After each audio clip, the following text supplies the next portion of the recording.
Jika pemangkasan anggaran mengorbankan fungsi negara, itu berarti pemerintah gagal dalam menata urusan publik. Pemotongan anggaran yang menekan rakyat kecil sambil melindungi elit itu bukan kebijakan ekonomi. Mengorbankan fungsi negara, itu berarti pemerintah gagal dalam. Sing ketok jelas gagal iku sampean, Pak. Sampean mimpin Jawa Tengah 2 periode yo gagal, di Pilpres sampean yo gagal. Ya taruhlah ya Pak ya, saya ingatkan dulu, ingat nggak ada lem Aibon, buat apa beli lem banyak-banyak gitu ya. Terus ada kasus lagi, ada apa namanya, dana berlebih ya, kelebihan dana ya.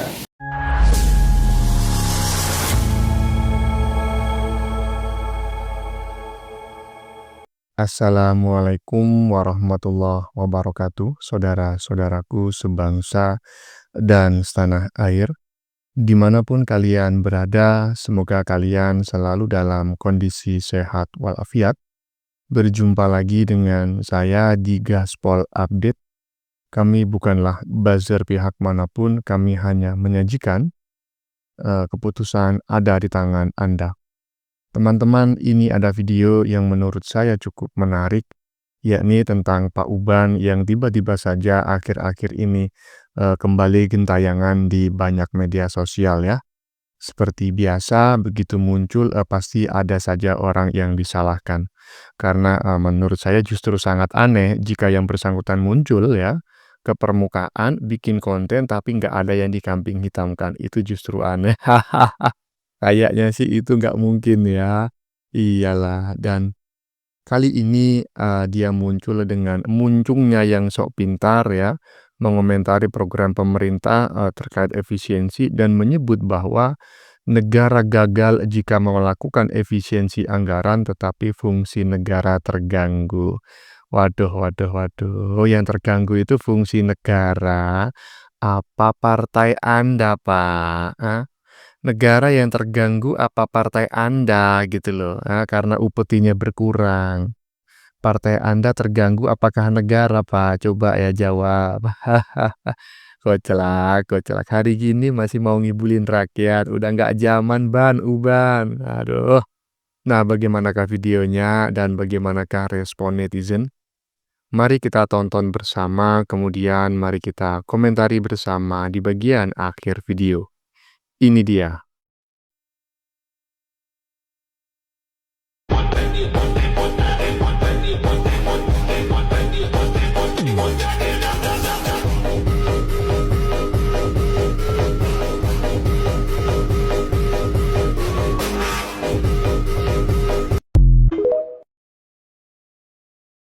Ketua Barisan Sakit Hati. Oh, mendapatkan gelar baru teman-teman ya, sebagai Ketua Barisan Sakit Hati RT 16 ya. Hahaha.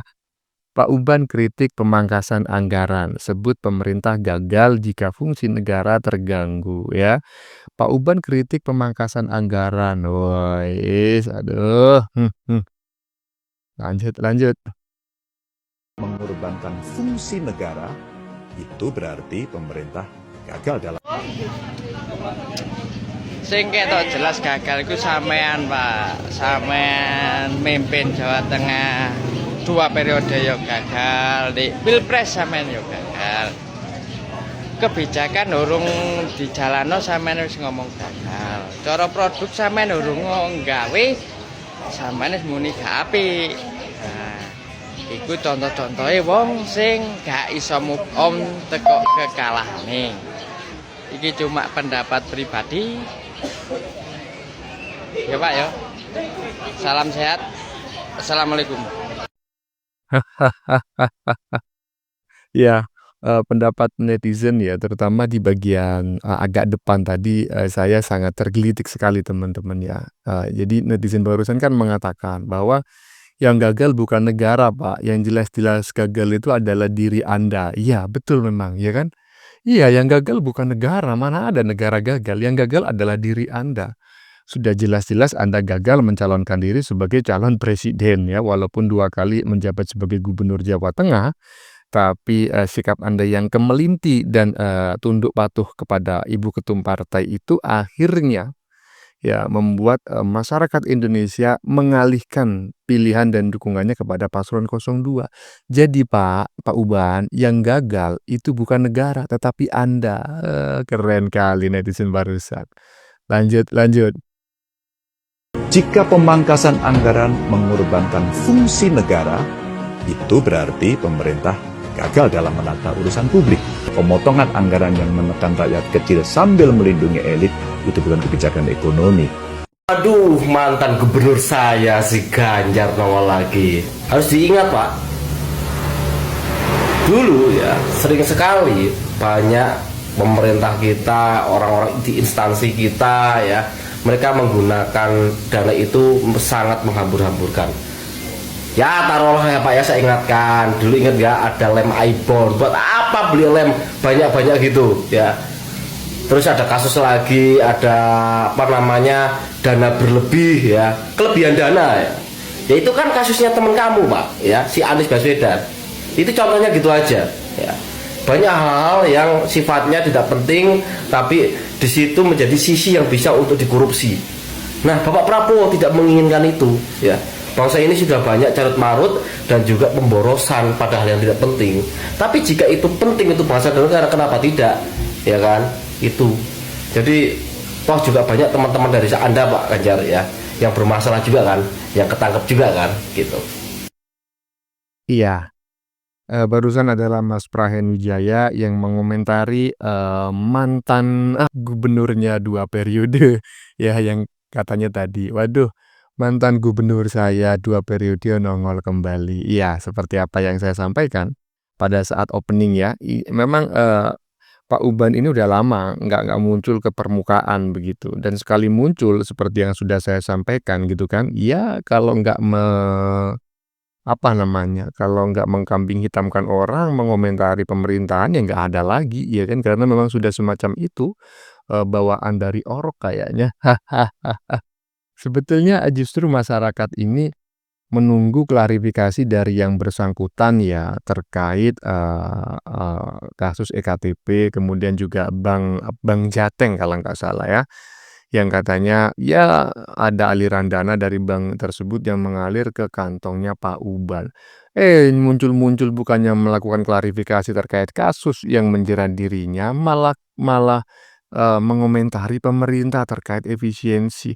Padahal loh, masyarakat nggak ada yang ribut terkait efisiensi. Kalau kau ribut berarti partai kau terganggu dengan efisiensi itu ya. Lanjut. Mas Gibran adalah anak Presiden Jokowi, tetapi sesuai dengan apa yang tertuang di dalam konstitusi, tiap warga negara punya hak konstitusional untuk dicalonkan dan mencalonkan. Mas Gibran tidak bisa memilih mau lahir dari mana.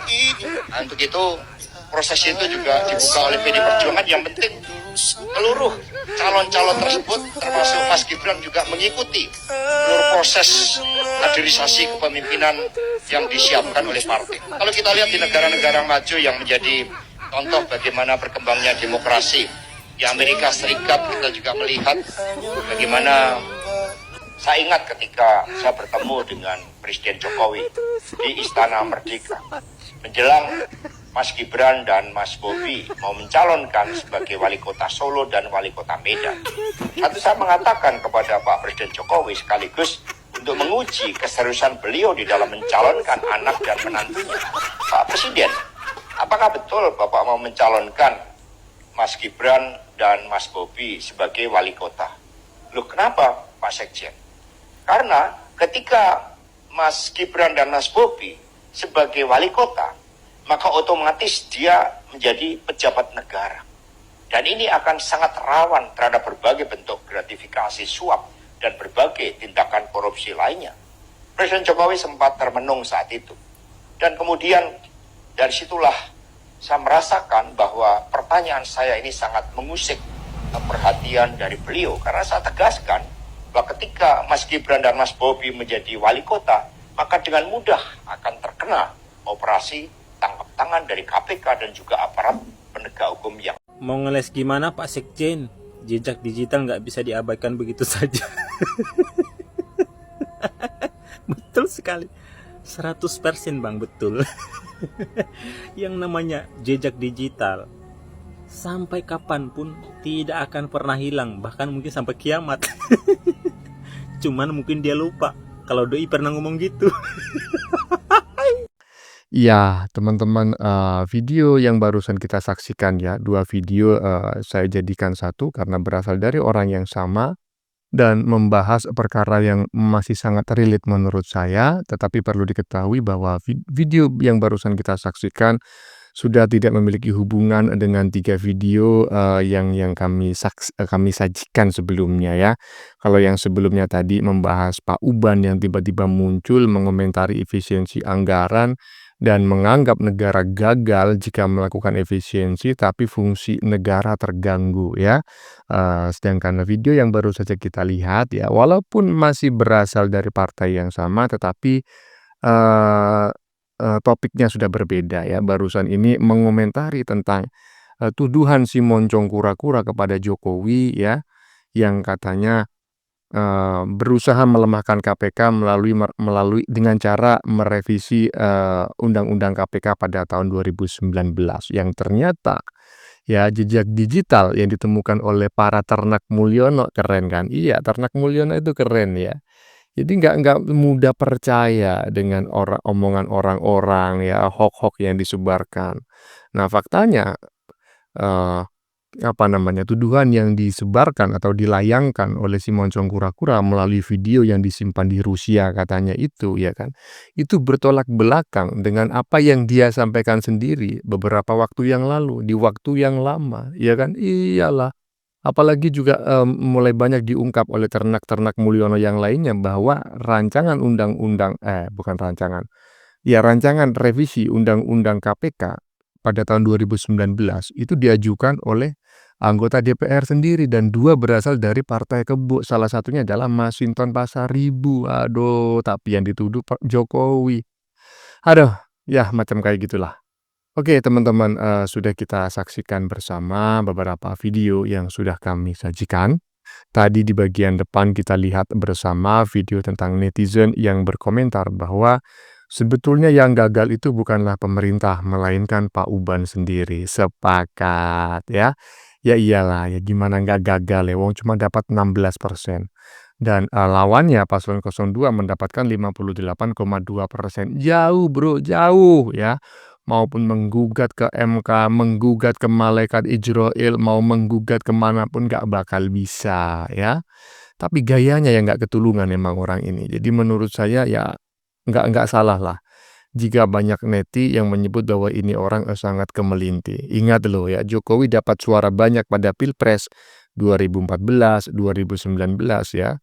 Bukan karena partainya, tetapi karena sosok Jokowinya. Faktanya apa?